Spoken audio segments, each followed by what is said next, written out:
کیا اذان سے پہلے بلند آواز میں درود پڑھنا بدعت ہے؟ وہ بھی مانتے ہیں کہ یہ ہمیشہ نہیں تھا، ہم نے ابھی کیا، بدعت تو مانتے ہیں وہ، لیکن وہ علامت رکھنا چاہتے ہیں، جیسے کہ آپ کہتے ہیں لا حول ولا قوت الا باللہ سے شیطان بھاگ جائے، لہذا وہ چاہتے ہیں دوسرے لوگ بھاگے یہاں سے، یہاں نہ آئے مسجد میں، خواہ یہاں آ کر ہماری چودراہٹوں میں خلل ڈالیں گے، یہ مسجد فلاں حنفیہ غوثیہ فلاں ہے لکھا موٹا سا ہو تو وہاں بھی ویسے ہی بھاگ جائے گا، وہاں سے پاس نہیں آئے گا۔ تو یہ در حقیقت وہ شیطانوں کو بھگانے کے لیے اور اپنی چودراہٹوں کو مستحکم کرنے کے لیے انہوں نے شاعر بنا رکھے۔ تو اس کا علاج کیا ہے؟ فتویٰ میں دے دوں گا، کیا فائدہ ہو جائے گا؟ کچھ بھی نہیں ہوگا۔ آخر وہ بھی یہ تو نہیں کہتے کہ ہمیشہ سے تھی اذان کے اندر، یہ صحابہ کے دور میں ہوتی تھی، یا کوئی اذان اس طرح پڑھی جاتی تھی اہل تشیع سے۔ اب جا کے معلوم ہوا ایران میں وہ اذان میں وہ الفاظ نہیں کہتے جو یہاں کے شیعہ کہتے ہیں، کہ حضرت علی رضی اللہ تعالیٰ عنہ جو ہے وہ حضور کے خلیفہ بلا فخر ہیں۔ بلا فضل ہونے کے معنی یہ ہو گئے کہ حضرت ابوبکر، حضرت عمر، حضرت عثمان تینوں کی خلافت زیرو ہو گئی، اور اول روز سے خلیفہ حضرت علی۔ یہ الفاظ یہاں والے کہتے ہیں، وہاں والے نہیں کہتے، اور وہاں والے یہ کہتے ہیں جو الفاظ ہم کہتے ہیں کہ علی ولی اللہ ہیں، امیر المومنین ہیں، اس کو بھی ہم کہتے ہیں مستحب ہے، لازم نہیں ہے، یہ ان کا فتویٰ ہے مستحب۔ اچھا، اس میں ہمیں بھی اس اعتبار سے کوئی اعتراض نہیں کہ ہم بھی امیر المومنین مانتے ہیں حضرت علی کو رضی اللہ تعالیٰ عنہ، ہم بھی انہیں ولی اللہ مانتے ہیں، اس میں کیا شک ہے؟ ہر صحابی ولی اللہ ہے۔ اس ولایت کے اوپر اگلے درس میں گفتگو ہوگی، یہ نوٹ کر لیجیے، اس لیے کہ اس آیت الکرسی کے بعد اگلی دو آیتیں جو ہیں وہ ولایت کے موضوع پر ہیں۔ اللہ ولی الذین آمنوا یخرجهم من الظلمات الى النور والذین کفروا اولیاءهم الطاغوت یخرجونهم من النور الى الظلمات۔ تو اس پر گفتگو ہوگی۔ تو اولیاء اللہ جو ہے حضرت علی کیا ولی نہیں ہے؟ یقیناً بہت بڑے ولی اللہ ہیں۔ تو یہ لیکن آیا اذان میں یہ کہنا چاہیے؟ تو وہ بھی کہتے ہیں کہ یہ کوئی ہمارے نزدیک واجب نہیں۔ یہ جب ان سے علماء سے بات کریں گے تو وہ بات کچھ اور کرتے ہیں، ان کے عوام اور جہلاء کا جو طرز عمل ہے وہ کچھ اور ہے، اور وہ وہی ہے۔ کیونکہ میرا ایک لفظ آپ پڑھتے ہوں گے، میرے انٹرویوز میں بار بار آیا، اگرچہ مجھے اندیشہ ہے کہ میرے اوپر فتوے لگنے شروع ہو جائیں گے، میں یہ کھل کر باتیں کہہ رہا ہوں۔ ہمارے ہاں فرقوں کی حیثیت کیا ہے؟ یہ مولویوں کی ٹریڈ یونینیں ہیں، جیسے پیشے ہوتے ہیں، یہ کہ ہم نے دین کو پیشہ بنا لیا۔ اسلام میں دین کا کوئی پیشہ نہیں۔ ہر مسلمان کو قابل ہونا چاہیے کہ اسے مسجد میں آئے ہیں اسے آگے کر دیا جائے، نماز پڑھائے۔ ہر مسلمان کو اس قابل ہونا چاہیے اپنی بچی کا خود نکاح پڑھائے۔ ہر مسلمان کو اس قابل ہونا چاہیے اپنے باپ کا جنازہ خود پڑھے۔ لیکن ہم نے تو چونکہ یہ کرنا ہی نہیں، لہٰذا ہم نے مولوی پال رکھے ہیں اور ان کو ہم نے پیشہ بنا دیا۔ جب پیشہ ہو گیا تو پیشہ ورانہ کشمت، یہ تو ہے پروفیشنل جیلسی۔ کاروبار میں تو پھر رقابتیں ہوں گی، وہ رقابتیں ہیں۔ اب ہر ایک نے اپنا ٹریڈ یونین کا ٹریڈ نشان بنا رکھا، ٹریڈ مارک، ہم فلاں ہیں، ہم فلاں ہیں، ہم فلاں ہیں۔ یہ سارے دھندے جو ہیں ان کی جڑ کٹے گی کس سے؟ عربی سیکھو، پڑھے لکھے لوگ اسے لازم کریں اپنے اوپر کہ خود عربی سیکھیں، دین کا کم سے کم اتنا علم حاصل کر لیں۔ ہر پڑھا لکھا آدمی اس قابل ہونا چاہیے کہ نماز پڑھائے، کیوں نہ؟ تاکہ یہ جو ہمارے یہاں ایک سول سروس بن گئی ہے، اس کو یہ ہوگا اس کا اصل حل۔ اور فتویٰ میں لگا دوں کہ یہ جائز ہے یا ناجائز ہے یا بدعت ہے یا سنت، اس سے کچھ حاصل نہیں ہو۔ نیز نماز کے بعد دعا کرنا کسی حدیث سے ثبوت ملتا ہے یا نہیں؟ جہاں تک مجھے معلوم ہے، دیکھیے میں نے ان چیزوں کے اوپر کوئی تحقیقیں نہیں کی ہیں۔ اکثر چیزیں جو ہے کچھ علماء سے ان کی آراء کیا جو علم حاصل ہوا اس کی بنا پر، میرے نزدیک اصل شے یہ ہے ہی نہیں۔ اصل شے قرآن کے اندر غور و فکر کریں، سوچ بچار کریں، اس کے وہ لوگوں تک پہنچانے کے لیے اپنا وقت صرف کریں، اور جو محکمات ہیں دین کے ان کو عام کریں۔ ان چیزوں کا جو ہے وہ، لیکن جہاں تک میں نے جو بھی مجھے علم حاصل ہوا ہے، چاہے علماء کی صحبت سے یا سماعت سے، وہ یہ ہے کہ ثابت تو ہے کبھی کبھی آپ نے ہاتھ اٹھا کر نماز کے بعد دعا مانگی ہے، لیکن التزام ثابت نہیں ہے۔ ہمارے ہاں بدقسمتی سے، ہمارے ہاں تو عام طور پر تصور یہ ہو گیا ہے کہ گویا کہ اگر دعا نہیں مانگی تو نماز ہی نہیں پڑھی، گویا کہ نماز کا کوئی جزو لازم بن گیا۔ یہ اصل میں مغالطہ ہے۔ خاص طور پر سب سے بڑی حماقت جو ہوتی ہے وہ نماز جنازہ کے بعد دعا مانگنا ہے۔ نماز جنازہ ہے ہی صرف دعا، صرف دعا کے لیے کھڑے ہوتے ہیں، اللہ کی حمد و ثنا، حضور پر درود اور پھر دعا۔ اب وہ چونکہ پتہ نہیں، جاہل لوگ ہیں، کچھ پتہ ہی نہیں ہم نے کیا پڑھا، یا پڑھتے ہی نہیں، پتہ ہی نہیں، دعا یاد ہی نہیں، وہ تو کھڑے ہو گئے آ کر، اس لیے کہ بہرحال عزیز ہے، فوت ہوا ہے تو اب شریک تو ہونا ہی ہے۔ اس وجہ سے وہ جہالت کی وجہ سے پھر وہ دعا کرتے ہیں۔ دعا کا تو مطلب ہی نہیں، دعا تو کی ہے، بہترین دعا کی ہے، مسنون دعا کی ہے، صف بستہ ہو کر کی ہے، امام کے پیچھے قبلہ رخ ہو کر کی ہے، اس سے بہتر دعا کون سی ہوگی؟ حضرت نوح کی دعوت بھی یہی تھی، حضرت ہود کی بھی یہی تھی، حضرت صالح کی بھی یہی تھی، حضرت شعیب کی بھی یہی تھی۔ بس فرق کیا ہے کہ پہلے رسول آتے تھے اپنی اپنی قوموں کی طرف صرف، لہذا آپ کو ان رسولوں کے ضمن میں ملے گا یا قوم اعبدوا اللہ ما لکم من الہ غیرہ، اے میری قوم کے لوگوں اللہ کی عبادت کرو، اللہ کی بندگی کرو، اللہ کی پرستش کرو، اسی کو اپنا محبوب اصلی بناؤ اور اس کے ہر حکم کی اطاعت کرو۔ یا قوم اعبدوا اللہ ما لکم من الہ غیرہ، نبی اکرم صلی اللہ علیہ وسلم پر آ کر، کیونکہ آپ کی بعثت ہے پوری نوع انسانی کے لیے، تو اب یا قومے کا لفظ نہیں رہا، یا ایھا الناس، اے لوگو، اے بنی نوع انسان، یا ایھا الناس اعبدوا ربکم الذی خلقکم والذین من قبلکم لعلکم تتقون، اے لوگو عبادت کرو، بندگی کرو، پرستش کرو اپنے اس رب کی جس نے تمہیں بھی پیدا کیا اور جو تم سے پہلے تھے ان کو بھی پیدا کیا تاکہ تم بچ۔ یہ کیوں کہا دوہرا کر تم سے پہلوں کو بھی پیدا کیا؟ اس لیے کہ اکثر و بیشتر گمراہ لوگ مشرکین کیا کہتے تھے اپنے رسولوں سے کہ ہم تو بس جی اپنے آباء و اجداد کے رستے پر چلیں گے، ما وجدنا علیہ آباءنا، جس طریقے پر جس طرز عمل پر ہم نے اپنے آباء و اجداد کو پایا ہے ہم نے اسی پر چلنا ہے۔ تو واضح کر دیا تم بھی مخلوق ہو وہ بھی مخلوق تھے، تم بھی انسان ہو وہ بھی انسان تھے، تم سے بھی غلطی ہو سکتی ہے ان سے بھی ہو سکتی تھی، لہذا یہ اصول نہیں ہے کہ جو بھی آباء و اجداد کی ریتیں ہیں، رسمیں ہیں، طریقے ہیں اور جو ان کے عقیدے ہیں انہی کو آپ لے کر چلے، بلکہ آپ تو تلاش کریں صحیح عقیدہ کیا ہے، صحیح زندگی گزارنے کا طریقہ کیا ہے، اس کو اختیار کریں۔ یا ایھا الناس اعبدوا ربکم الذی خلقکم والذین من قبلکم لعلکم تتقون، تاکہ تم بچ جاؤ جہنم کی آگ سے۔ یہ جو میں نے بتایا کہ اطاعت کلی، ہما تن، ہما وقت، ہما وجوہ، جزوی اطاعت نہیں، بس یہ ذرا نوٹ آف کوشن ہے۔ اگر ہم اللہ کا ایک حکم مانیں گے ایک نہیں مانیں گے، یہ جزوی اطاعت ہے، یہ اللہ کو قبول نہیں۔ اللہ کی طرف سے تو یوں سمجھیے کہ پیکج ڈیل ہے، ٹیک اٹ اور لیو اٹ، لینا ہے تو پورا لو ورنہ دفع ہو جاؤ، اللہ کو تمہاری ضرورت نہیں ہے، تمہیں اللہ کی ضرورت۔ یا ایھا الذین آمنوا ادخلوا فی السلم کافۃ، اے ایمان والو اسلام میں داخل ہونا تو پورے کے پورے، ادھورے نہیں۔ اور سورہ بقرہ کی آیت نمبر 85 کے اندر تو جو وعید آئی ہے، افتؤمنون ببعض الکتاب وتکفرون ببعض، کیا تم ہماری کتاب ہماری شریعت کے کچھ حصے کو مانتے ہو اور کچھ کو رد کرتے ہو؟ وما جزاء من یفعل ذلک منکم، تو جو کوئی بھی تم میں سے یہ روش اختیار کریں گے ان کی کوئی سزا اس کے سوا نہیں ہے، کان کھول کر سنیے، ان کی کوئی سزا اس کے سوا نہیں ہے کہ دنیا میں ذلیل و خوار کر دیے جائیں اور قیامت کے دن یردون الی اشد العذاب، شدید ترین عذاب میں جھونک دیے جائیں۔ وما اللہ بغافل عما تعملون، اللہ غافل نہیں ہے، بے خبر نہیں ہے، لا علم نہیں ہے اس سے کہ جو تم کر رہے۔ تم اپنی داڑھیوں کے طول سے اللہ کو دھوکہ نہیں دے سکتے، تم اپنے پاجاموں کو ٹخنوں سے اوپر رکھ کے اللہ کو دھوکہ نہیں دے سکتے کہ تم بہت متبع رسول ہو، تم اپنے عمروں اور حجوں سے اللہ کو دھوکہ نہیں دے سکتے، اللہ کہ حرام کی کمائی سے حج کیا ہے، حرام کی کمائی سے عمرہ کیا ہے۔ تو یہ جو جزوی اطاعت کی کوئی اطاعت نہیں، اللہ کو قبول نہیں۔ آدمی سوچتا ہے کہ چلیے میں نے یہ کام اچھے کیے یہ برے کیے، مجھے اچھے کاموں کا کچھ کریڈٹ بھی تو ملنا چاہیے نا، لیکن نہیں، اللہ کہتا ہے جزوی اطاعت منہ پر دے ماری جائے۔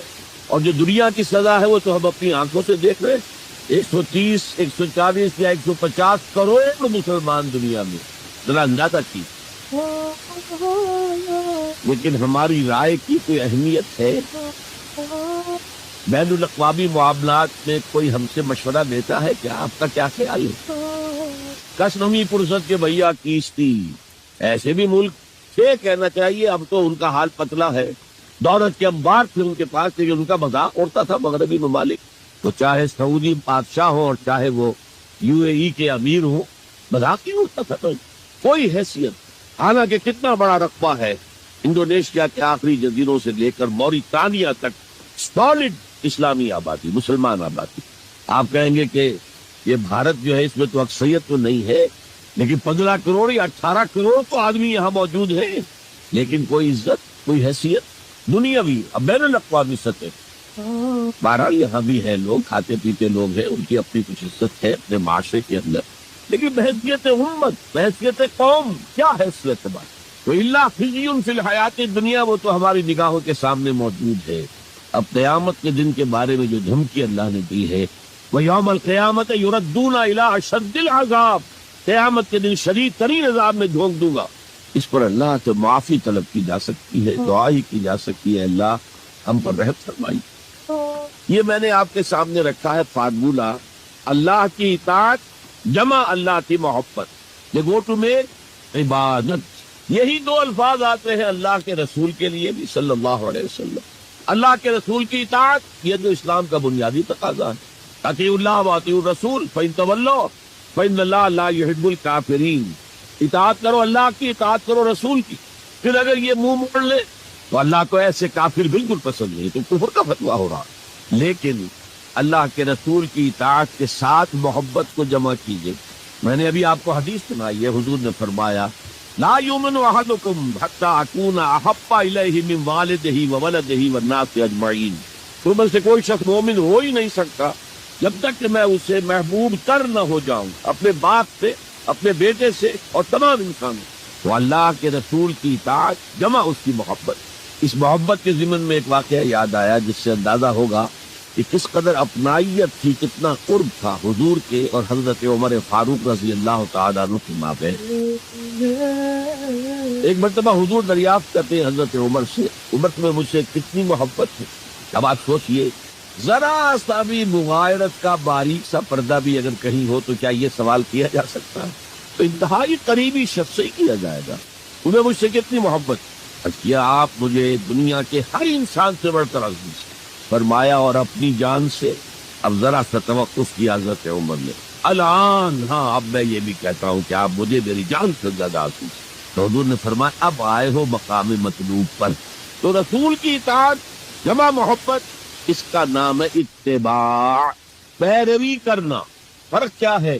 اطاعت کی جاتی ہے حکم کی، اور پیروی کی جاتی کسی کے نقش قدم کی، چاہے اس نے حکم دیا ہو چاہے نہ دیا ہو، جو وہ کرتا ہو کرنا، یہ ہے اتباع۔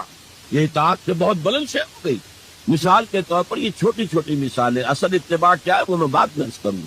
کوئی ایک صحابی بدو باہر سے آئے، ایک ہی دفعہ حضور کو دیکھا، حضور اس وقت اس حالت میں تھے کہ آپ کے بٹن جو ہے کھلے ہوئے تھے گریبان، انہوں نے پھر ساری عمر اپنے گریبان کے بٹن نہیں لگا۔ میں نے اللہ کے رسول کو اس حال میں دیکھا ہے، میں تو ان کی پیروی کروں گا، حضور نے کوئی حکم تو نہیں دیا۔ تو یہ جو محبت، شدید محبت کے تحت جو بات آئے گی اس کا نام اتباع، اور اس اتباع کا مقام کیا ہے وہ آیت میں سنا چکا ہوں آپ کو۔ قل ان کنتم تحبون اللہ فاتبعونی یحببکم اللہ۔ اے نبی ان سے کہہ دیجئے اگر تم اللہ سے محبت کرتے ہو تو میرا اتباع کرو، میرے نقش قدم پر چلو، میری پیروی کرو، اللہ تم سے محبت کرے گا، تم اللہ کے محب نہیں محبوب بن جاؤ۔ اور اگر کہیں کوئی لغزش ہو گئی، کوئی خطا ہو گئی، کہیں جذبات کی رو میں بہہ کر کوئی گناہ کر بیٹھے تو اللہ معاف فرما دے گا، اللہ بڑا غفور ہے، اللہ بڑا رحیم۔ مطلب یہ کہ راستہ تم نے یہ طے کر لیا کہ چلنا مجھے محمد کے پیچھے ہے صلی اللہ علیہ وسلم۔ اب چلتے چلتے کبھی پاؤں پھسل گیا، کہیں گر گئے، کوئی بات نہیں، اٹھو فوراً، توبہ کرو اور آگے بڑھو۔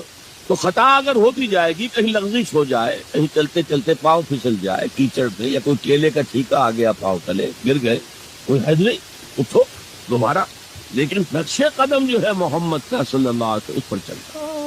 یہ اس اتباع کا ذکر آیا ہے سورہ اعراف کی ان آیات میں۔ آپ کو معلوم ہے کہ حضرت موسیٰ علیہ السلام کو جب تورات پر طلب کیا گیا تو کوہ طور پر تورات دینے کے لیے، تو پہلے 30 دن کے لیے بلایا تھا، پھر 10 دن کا اور اضافہ کر دیا گیا، 40 دن ہو گئے۔ فَتَمَّتْ مِيقَاتُ رَبِّكَ 40 لَيْلَةً۔ اس اسنا میں پیچھے فتنے میں مبتلا ہو گئے بنی اسرائیل۔ سامری اس نے ایک ڈھونگ رچایا اور ایک بچڑا جو ہے وہ سونے چاندی کا بنایا ہوا بچڑا ڈھال کر کھڑا کر دیا، اس میں سے کچھ تھوڑی سی آواز بھی نکلتی تھی، کوئی ایسی ہے کہ ہوا گزرتی تھی تو آواز ہی آتی تھی۔ کہا یہ ہے تمہارا الہ۔ یہ تو موسیٰ تو بھول گیا کہاں گیا ہے، کوہ طور کے اوپر کس خدا سے ملنے گیا ہے، خدا تو یہ ہے۔ اور بنی اسرائیل کے بہت سے لوگ اس فریب میں آ گئے اور بچڑے کی پوجا کرتے۔ اب جب حضرت موسیٰ آئے، اور آپ کو معلوم ہے حضرت موسیٰ کا مزاج جلالی تھا، وہ پتھر کی تختیاں لے کر آئے تھے کہ جن پر کوہ طور پر اللہ تعالیٰ نے اپنے احکام 10 جو ہیں، 10 کمانڈمنٹس مشہور، وہ کندہ کر کے آپ کو دیے تھے، وہ ہاتھ میں لے کر آئے۔ یہاں معلوم ہوا یہ صورت پیش آتی ہے، فالقل الواح، وہ تختیاں تو آپ نے زمین میں ڈالی، اور پھر جو احتساب کیا ہے پہلے تو اپنے بھائی حضرت ہارون کا، ان کی داڑھی کے بال پکڑے، ان کے سر کے بال پکڑے اور کھینچے آپ کی طرف۔ اس نے کہا کہ بھائی مجھے ذلیل نہ کرو لوگوں کے سامنے، میں نے انہیں روکا لیکن یہ تو مجھے قتل کرنے پر تل گئے تھے، اور مجھے اندیشہ یہ ہوا کہ کہیں آپ واپس آ کر یہ نہ کہیں ان فرقت بین بنی اسرائیل، کہ تم نے تو بنی اسرائیل کے درمیان تفرقہ پیدا کر دیا۔ تو میں نے کہا آپ ہی واپس آ کر دیکھتے۔ اب پہلی بات نوٹ کیجئے، تاریخ انسانی کا یہ عظیم واقعہ ہے، کئی ہزار یہودی اپنے اپنے قبیلے کے لوگوں کے ہاتھوں ذبح کیے گئے۔ اللہ تعالیٰ نے حکم دیا اور حضرت موسیٰ نے وہ حکم دیا، اللہ کا حکم موسیٰ نے پہنچایا کہ 12 قبیلے میں ہر قبیلے کے جن لوگوں نے یہ حرکت کی ہے ان کو اسی قبیلے کے لوگ اپنے ہاتھ سے ذبح کریں۔ اب یہ بہت بڑی توبہ تھی، بہت بڑی توبہ تھی، بہت بڑی توبہ تھی، اپنے قبیلے کے لوگوں کو قتل کر دینا۔ پھر وہ 70 نمائندے لے کر تمام جو بڑے لوگ تھے کوہ طور پر حاضر، اجتماعی طور پر اللہ سے عفو و درگزر کی درخواست کی کر۔ وہاں اللہ نے زبردست زلزلہ بھیج دیا، محسوس ہوا اب سب ہلاک ہو جائیں گے۔ حضرت موسیٰ نے کہا پروردگار تو چاہتا تو مجھے اور اس قوم کو پہلے ہی ہلاک کرتے تھے، تو ہمیں نکال کر لایا ہے آل فرعون کے پنجوں سے، تو نے ہمیں نجات دی ہے، تو پروردگار ہمارے لیے اپنی رحمت طے کر دے، لکھ دے، فاکتب لنا، ہمارے لیے طے کر دے، لکھ دے اپنی رحمت۔ اس پر فرمایا اللہ نے دیکھو موسیٰ میری ایک رحمت تو عام ہے، وسعت کل شیء، رحمتی وسعت کل شیء، ہر شے کے ساتھ، اور ایک میری خاص رحمت ہے وہ میں لکھ دوں گا، طے کر کے رکھ دوں گا، للذین یتبعون الرسول النبی الامی، ان لوگوں کے لیے جو میرے رسول نبی امی پر ایمان لائیں گے، ان کا اتباع کریں گے۔ یہاں بھی لفظ اتباع آیا، اور اس میں پھر حضور صلی اللہ علیہ وسلم کی کچھ شان بیان ہوئی ہے، بات لمبی ہو جائے گی۔ اور پھر فرمایا یہ گویا کہ اتباع کی تفسیر آ رہی ہے۔ اتباع کا مطلب کیا ہے؟ والذین آمنوا بہ وعزروہ ونصروہ واتبعوا النور الذی انزل معہ اولئک هم المفلحون، تو جو لوگ ان پر ایمان لائیں گے اور جو ان کی تعظیم کریں گے اور جو ان کی نصرت کریں گے، مدد کریں گے، اور جو اس نور کی پیروی کریں گے جو ان کے ساتھ نازل کیا جائے گا، تو وہی ہوں گے مفلحون، وہ ہوں گے کامیاب ہونے والے، فلاح یافتہ لوگ وہ ہوں گے جو یہ 4 رشتے ہمارے اس رسول نبی امی کے ساتھ پختگی کے ساتھ قائم کرتے۔ یہ 4 رشتے کیا ہیں؟ اتباع رسول کا تقاضا اول تو ان 4 الفاظ کے حوالے سے سمجھیے، پھر ذرا ایک دوسرے انداز میں بھی بیان کروں گا۔ والذین آمنوا بہ، پہلا قدم ایمان، لیکن ایمان کے سمجھ لیجئے اچھی طرح 2 درجے ہیں۔ آپ میں سے بہت سے حضرات کو مجھے توقع ہے ایمان مجمل، ایمان مفصل یاد ہوں گے۔ ایمان مجمل کیا ہے؟ آمنت باللہ کما ہوا باسمائہ و صفاتہ و قبلت جمیع احکامہ اقرار باللسان و تصدیق بالقلب۔ پہلا درجہ ہے اقرار باللسان، اشہد ان لا الہ الا اللہ و اشہد ان محمد رسول اللہ۔ کوئی ہو، ہندو ہو، سکھ ہو، پارسی ہو، عیسائی ہو، یہودی ہو، یہ کلمہ پڑھے اور وہ مسلمان ہو گیا۔ اقرار باللسان پر ہمارا دنیا میں مسلمان سمجھا جانا موقوف، لیکن اصل ایمان یہ نہیں ہے۔ اصل ایمان ہے تصدیق بالقلب، دل میں یقین۔ جب تک دل کا یقین نہ ہو ایمان نہیں۔ منافقین جو تھے مدینے کے، نمازیں بھی پڑھتے تھے، حضور کی اقتداء میں پڑھتے تھے، اور جو رئیس المنافقین تھا عبداللہ ابن ابی ابن سلول، وہ تو پہلے میں ہوتا تھا، اور جب حضور خطبہ دیتے تھے جمعے کا تو پہلے خود کھڑا ہوتا تھا اپنی اہمیت ظاہر کرنے کے لیے۔ دیکھو لوگوں، یہ اللہ کے رسول ہیں، ان کی بات پوری توجہ سے سنو۔ یہ صرف اپنی چودراہٹ کے اظہار کے لیے کہ میں بڑی شے ہوں، اس لیے کہ وہ خزرج کا بڑا سردار تھا۔ اوس اور خزرج کے 2 عرب قبیلے تھے مدینے میں، جن میں سے کہ خزرج کا قبیلہ بڑا تھا، اوس کا چھوٹا، اور خزرج کا سردار یہ عبداللہ ابن ابی، اور اس کے بارے میں یہ طے ہو چکا تھا کہ اسے ہم اپنا بادشاہ بنا لیں گے۔ چنانچہ سونے کا تاج تیار ہو چکا تھا، ابھی تاج پوشی صرف باقی تھی کہ حضور تشریف لے آئے ہجرت فرما کر، بے تاج بادشاہ آ گیا صلی اللہ علیہ وسلم۔ لہذا اس کے سارے خواب جو ہے وہ منتشر ہو گئے۔ لہذا پہلے دن سے پٹکا منافق، ایمان لایا اگرچہ وہ بھی ذرا دیر سے لایا، غزوہ بدر کے بعد لایا۔ پہلے اس نے سوچا تھا ابھی تیل دیکھو، تیل کی دھار دیکھو، تو تیل کی دھار جو نظر آئی غزوہ بدر میں کہ 313 نے 1000 کو شکست دی، اور یہ نہتے تھے، تلواریں بھی سب کے پاس نہیں تھی، کچھ لوگوں کے پاس تلواریں تھیں، اور وہ 1000 کیل کانٹے سے لیس ہو کر مکے سے آئے تھے۔ 70 بڑے بڑے سردار ان کے مارے گئے، عین میدان میں کھیت رہے، اور 70 جو ہے ان کے قیدی بن گئے۔ تب اس نے کہا کہ ٹھیک ہے، اب تو ایمان لے آنا چاہیے، کیونکہ یہ تو معلوم ہوتا بڑی طاقت۔ بہرحال سب سے پہلے میں کہہ رہا تھا کہ ایمان، لیکن ایمان دل سے۔ قرآن مجید نے کیا کہا ان منافقین کے بارے میں؟ اذا جاءک المنافقون قالوا نشهد انک لرسول اللہ۔ سورہ منافقون ہے کہ نہیں 28 پارے میں؟ اے نبی، جب آپ کے پاس منافق آتے ہیں کہتے ہیں ہم گواہ ہیں، ہم گواہی دیتے ہیں کہ آپ اللہ کے رسول ہیں، اور اس پر اللہ کا تبصرہ دیکھیے، واللہ یعلم انک لرسول، اور اللہ خوب جانتا ہے کہ آپ ان کے رسول ہیں اس کے۔ اور میں ذرا ترجمہ کیا کرتا ہوں، اللہ سے بڑھ کر کس کو معلوم ہے کہ آپ اللہ کے رسول ہیں؟ لیکن واللہ یشہد ان المنافقین لکاذبون، اللہ گواہی دیتا یہ منافق جھوٹے۔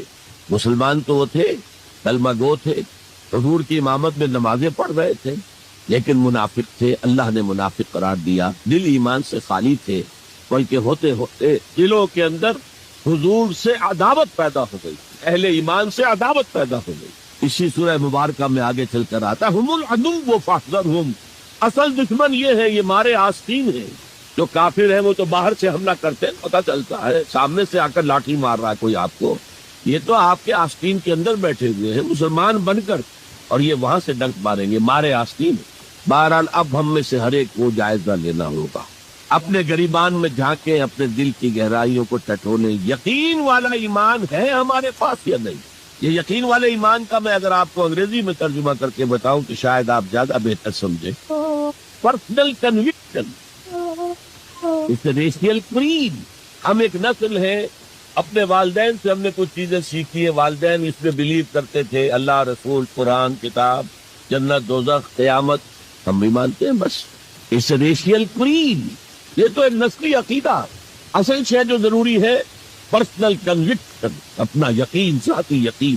تو سب سے پہلے تو اللہ کے رسول صلی اللہ علیہ وسلم کی رسالت پر یقین، اور میں نے آپ کو حدیث سنائی تھی ابھی، لا یؤمن احدکم حتی یکون ہواہ تبعا لما جئت بہ، تم میں سے کوئی شخص مومن نہیں ہو سکتا جب تک اس کی خواہش نفس تابع نہ ہو جائے اس ہدایت کے، اس قرآن کے، اس شریعت کے، ان احکام کے جو میں لے کر آیا۔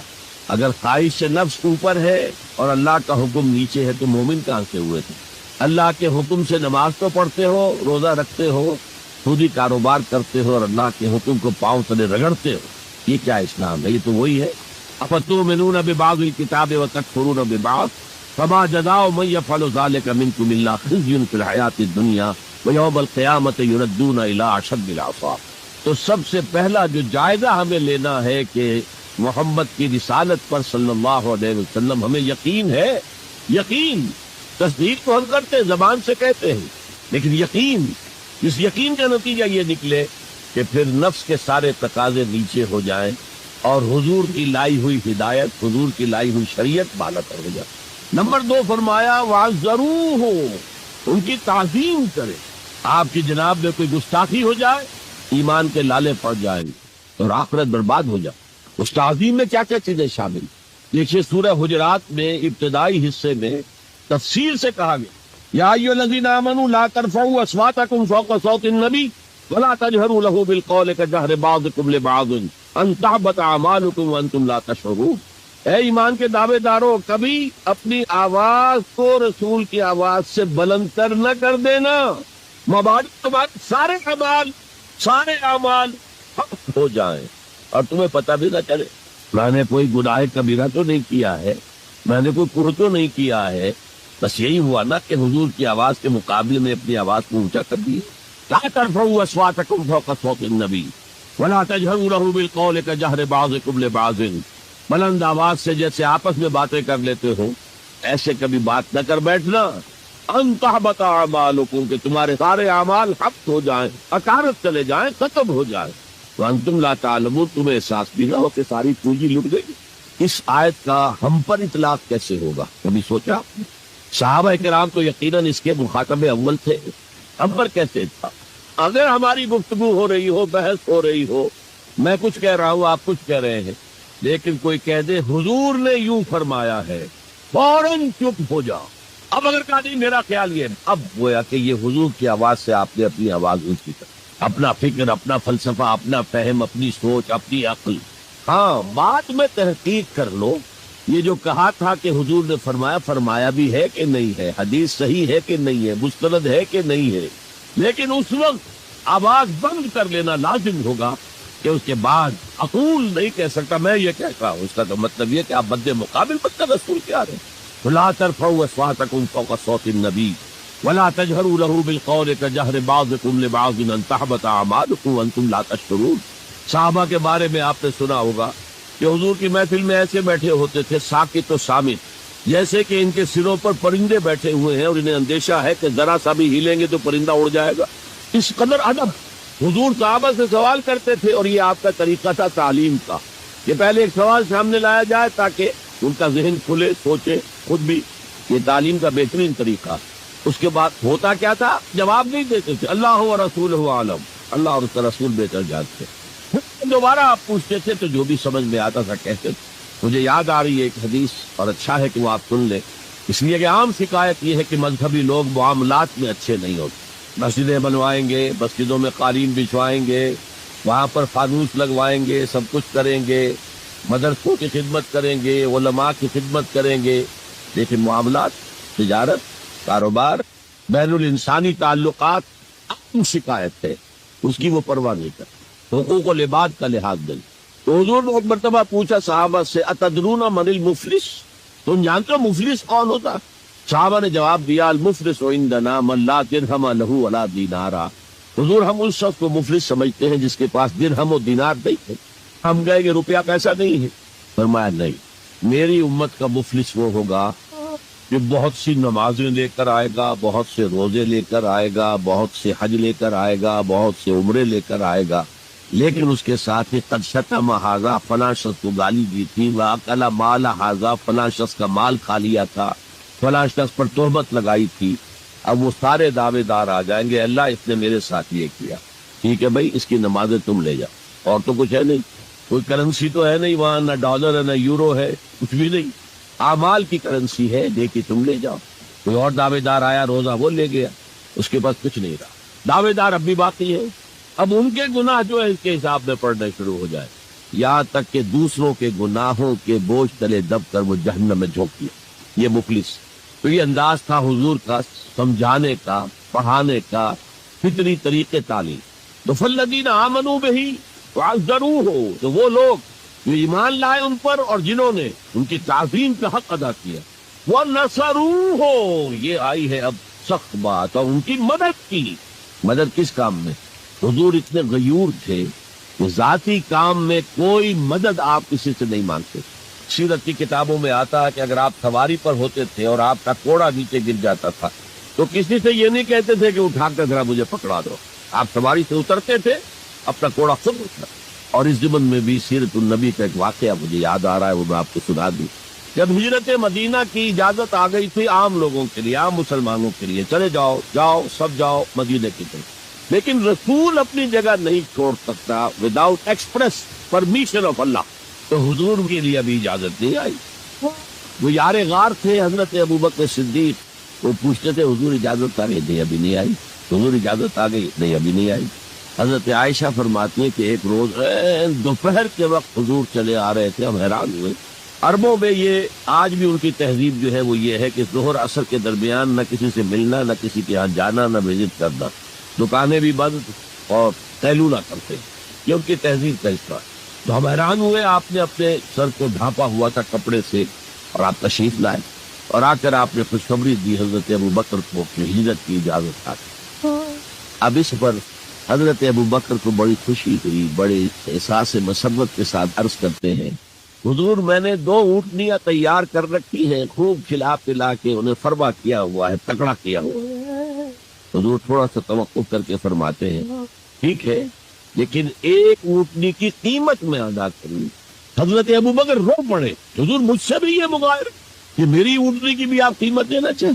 تو نصرت جو ہے اس کے بارے میں جان لیجئے، یہ تو حضور کا جو مشن تھا اس میں مدد، کوئی ذاتی اپنے کسی کام کے لیے آپ نے کبھی کسی سے مدد طلب نہیں کی۔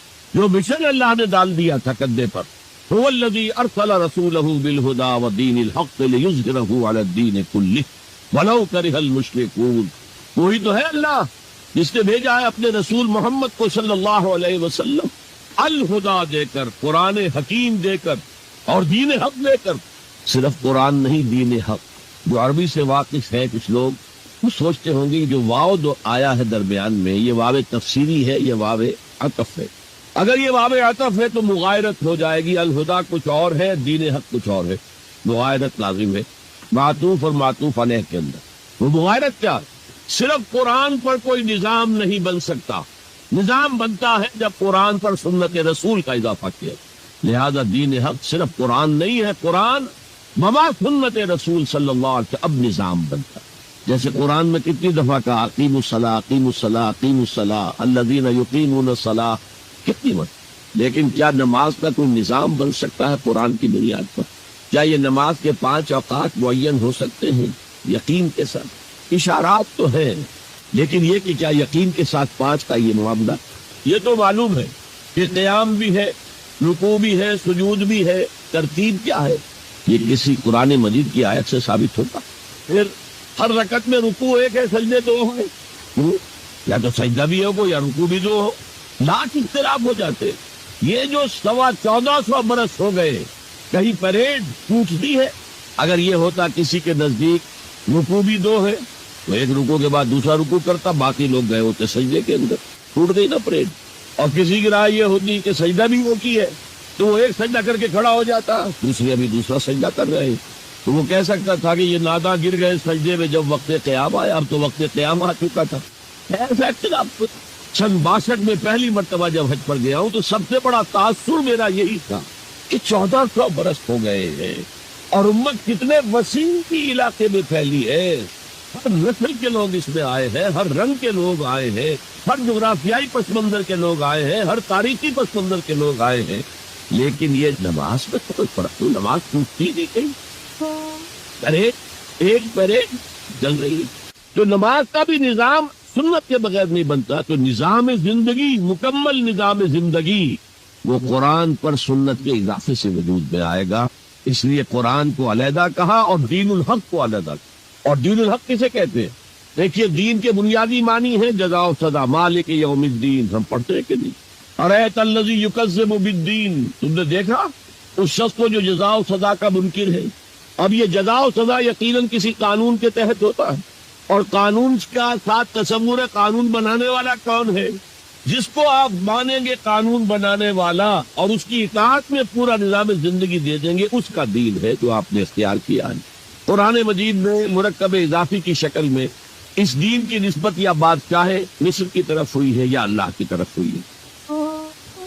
ما کان لیاخذ عصاہ فی دین الملک، حضرت یوسف کے پاس علیہ الصلوۃ والسلام جب اتنے طویل عرصے کے بعد 11 بھائی آئے، ان میں بنیامین بھی تھا جو آپ کا حقیقی بھائی، اسے اپنے پاس رکھنا چاہتے تھے، لیکن جس بادشاہ کے تحت وہ سارا نظام تھا وہ بادشاہ بھی نہیں تھے نا، تو بادشاہ تو وہ تھا جس نے خواب دیکھا تھا کہ 7 دبلی گائیں جو ہے وہ 7 موٹی گائیں کو کھا گئی، نگل گئی، اس کی تعبیر بتائی تھی، تبھی تو جیل سے نکلے تھے۔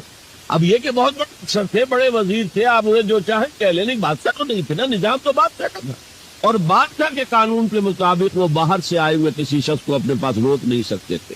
ما کان لیاخذ اخاہ فی دین الملک، تو اللہ تعالیٰ نے وہ پھر ہیلا نکالا ان کے لیے، تفصیل آپ کے علم میں ہے۔ کذالک کدنا لیوسف، ہم نے اس طریقے سے ایک تدبیر کر دی یوسف کے لیے، اللہ نے اپنے ذمے لے لی بات۔ تو دین الملک کیا ہے؟ بادشاہ خدائے مطلق ہے، ساورینٹی بلونگ ٹو ہم، بادشاہ ہو یا کوئی ہو، وہ قانون بنائے گا اور اس کے تحت آپ کو زندگی بسر کرنی ہوگی، یہ دین الملک۔ اور دین اللہ کیا ہے؟ اللہ مطاع مطلق، اللہ ساورن، ان الحکم الا للہ لا یشرک فی حکمہ احدا، اس نے جو قانون دیا ہے اس کے تحت پوری زندگی، سیاسی نظام اسی کے تحت ہو، معاشی نظام اسی کے تحت ہو، کرمنل لا اس کے تحت ہو، سول لا اس کے تحت ہو، لا آف انہیریٹنس اس کے تحت ہو، قانون شہادت اس کے تحت ہو، سماجی نظام بھی اللہ کے حکم کے مطابق، وہ ہے دین اللہ۔ اللہ خطائے مطلق کے قانون کے تحت پوری زندگی کہا جانا اذا جاء نصر اللہ والفتح ورأیت الناس يدخلون فی دین اللہ افواجا، جب اللہ کی مدد آ گئی اور فتح آ گئی، اور اے نبی آپ نے دیکھا کہ اب لوگ جوق در جوق آ رہے ہیں، فوج در فوج آ رہے ہیں، گروہ در گروہ آ رہے ہیں، قبیلوں کے وفد پر وفد چلے آ رہے ہیں اسلام لانے کے لیے. یہ کیفیت کیا تھی؟ دین اللہ میں داخل ہونے کا ان کا فیصلہ. اب ذرا سی ٹیڑھی بات آ رہی ہے، پوری دنیا میں دین جمہور، sovereignty of the people, not of God, sovereignty of the people. ہمارے نمائندے ہیں، ہم ووٹ دیں گے انہیں، وہ جائیں گے اسمبلی میں، جو چاہیں گے قانون بنائیں گے. وہ مرد کے ساتھ شادی کو اگر رجسٹر کرنا چاہیں، اجازت دینا چاہیں، لائسنس ایشو کر دیں گے. ایک مرد شوہر ہوگا، ایک دوسرا مرد بیوی ہوگا. Legally they will be wife and husband. Lesbians ہیں، عورتیں ہیں، آپس میں شادی کرنا چاہتی ہیں دو عورتیں، ٹھیک ہے، لو بھائی کر دو. کیا ہومو سیکسولیٹی جائز ہے بالکل، بلکہ اب تو اسے کہا جا رہا ہے کہ یہ نارمل انکلینیشن مانی جانی چاہیے. ہومو سیکسولیٹی، ہم جنس پرستی، اسے کوئی برا نام دینا ہی نہیں چاہیے. It's a normal attitude. یہ ہے اس سوشل انجینئرنگ پروگرام کا معاملہ کہ جو ابھی چند سال پہلے یونائٹڈ نیشنز آرگنائزیشن کی جنرل اسمبلی نے جو سوشل انجینئرنگ پروگرام بنایا ہے نوع انسانی کے لیے، اس میں تو کیا مقصد تھا حضور کا؟ کیا آپ کو دی گئی کتاب نمبر 1 الہدا، اور نمبر 2 دین حق، تاکہ دین کو غالب کرے. ایک پیارا سا خیال آیا ذہن میں. دیکھیے یہ آپ کا عام محاورہ ہے، ایک میان میں 2 تلواریں نہیں سما سکتی. ایک جگہ 2 دین نہیں ہو سکتے. مذہب 100 بھی ہو سکتے ہیں ایک جگہ پر. اس لیے کہ مذہب کو عام دنیا کیا مانتی ہے کہ مذہب کا تعلق صرف 3 چیزوں سے. کچھ عقائد ہوں گے، ایک خدا کو ماننے والے، 100 خداؤں کو ماننے والے، کسی کو نہ ماننے والے. کچھ عبادات کی رسومات ہوں گی، نماز ہے، روزہ ہے، یا پوجا پاٹ ہے، یا گرو گرنتھ سنگھ کا وہ اکھنڈ پاٹ، یعنی پورا اس کی تلاوت مکمل، کوئی وقفہ ڈالے بغیر، وہ چاہو کرو. سوشل کسٹمز ہوتے ہیں. بچہ پیدا ہوگا تو کیا کریں گے؟ عقیقت کریں گے، بپتسمہ دیں گے. عیسائی بپتسمہ دیتے ہیں، بیپٹائز کرتے ہیں. ہم عقیقت. پیدا ہوتے ہی دائیں کان میں اذان، بائیں میں اقامت ہے. کوئی مر جائے گا تو کیا کریں گے؟ ڈیڈ باڈی کا جلائیں گے یا دفنائیں گے، یا پارسیوں کی طرح کہیں اونچی جگہ پر رکھ دیں گے کہ کیلیں اور کوے آئیں اور کھا جائیں. کم سے کم ان کی غذا کا تو کام چلے نا. زمین میں دبا دیں گے تو مٹی ہو کر مٹی میں مل جائے گا، کسی کے کام ہی نہیں آئے. بہرحال ان 3 چیزوں کے مجموعے کا نام ہے مذہب. جبکہ دین کے اندر 3 چیزیں مزید شامل ہو جاتی ہیں: سماجی نظام، معاشی نظام، سیاسی نظام. یہ 3 جمع 3 بن کر دین بنتا ہے. تو دین تو 2 نہیں ہو سکتے. جمہوریت اور آمریت تو ساتھ ساتھ نہیں ہو سکتے. کیپٹلزم اور کمیونزم تو ساتھ ساتھ نہیں ہو سکتے. ڈیموکریسی اور ملوکیت تو ساتھ ساتھ نہیں ہو سکتے. اس اعتبار سے ایک مغلوب ہوگا، ایک غالب ہوگا. مغلوب مذہب بن جائے گا اور غالب دین ہو. آج دین جمہور غالب ہے. تو یہ اقبال کا شعر ہے بڑا پیارا: بندگی میں گھٹ کے رہ جاتی ہے ایک جوئے کباب، اور آزادی میں بہرے بے قرار ہے زندگی. اگر دین آزاد ہے، غالب ہے، چھایا ہوا ہے، تو وہ ہے اصل دین، ورنہ وہ سکڑ کر مذہب بن جائے. ہم 60 سال پہلے دین انگریز پڑھتے تھے. حاکم کون تھا؟ کوئی بادشاہ کو ملکہ بیٹھا ہوا یا بیٹھی ہوئی ہے انگلستان میں. وائس رائے یہاں ایک ہوتا تھا، لیکن وہ حاکم نہیں تھا، ساورن نہیں تھا. ساورنٹی ان کی تھی، اصل حکومت ان کی تھی. ہز میجسٹیز گورنمنٹ یا ہر میجسٹیز گورنمنٹ، ان کی تھی حکومت. تو اس اعتبار سے دین کو غالب کرنا یہ بہت جان جوتوں کا کام تھا. یہ نوٹ کر لیجئے آپ. دیکھیے تمام نبی اور رسول مبلغ بن کر آئے، داعی بن کر آئے، بشیر بن کر آئے، نذیر بن کر آئے، بشارت دینے والے کہ اللہ کے راستے پر آؤ گے فروح و ریحان و جنت نعیم. اور اگر انذار کرنے والے نذیر بن کر آئے، اگر غلط راستے پر جاؤ گے تو جہنم ہے. حضور بھی یا ایھا النبی انا ارسلناک شاہدا و مبشرا و نذیرا و داعیا الی اللہ باذنہ و سراجا منیرا. یہ جو 5 حیثیتیں ہیں یہ مشترک ہیں حضور میں اور تمام انبیاء. اگرچہ ہر حیثیت میں حضور کی اپنی شان ہے جس میں کوئی دوسرا نبی ان کے قریب نہیں آ سکے گا. لیکن نوٹ کیجئے یہ آیت جو میں اس وقت آپ کے سامنے رکھ رہا ہوں، جس کے لیے نصرت مطلوب تھی، آؤ میرا ہاتھ بٹاؤ، یہ قرآن میں 3 دفعہ آئی ہے محمد الرسول اللہ کے لیے، اور کسی کے لیے نہیں آئی. ابراہیم کی نسبتیں دیکھیے، 3 نسبتیں ہیں کتنی اعلیٰ بلند. خلیل اللہ ہے، واتخذ اللہ ابراہیم خلیلا، ابو الانبیاء ہے، سینکڑوں رسول اور نبی ان کی اولاد میں آئے. حضرت اسحاق کی اولاد سے وہ جو prophets of the Old Testament ہے، ان کی کتابیں جو ہیں صحیفے ہیں، دیکھیے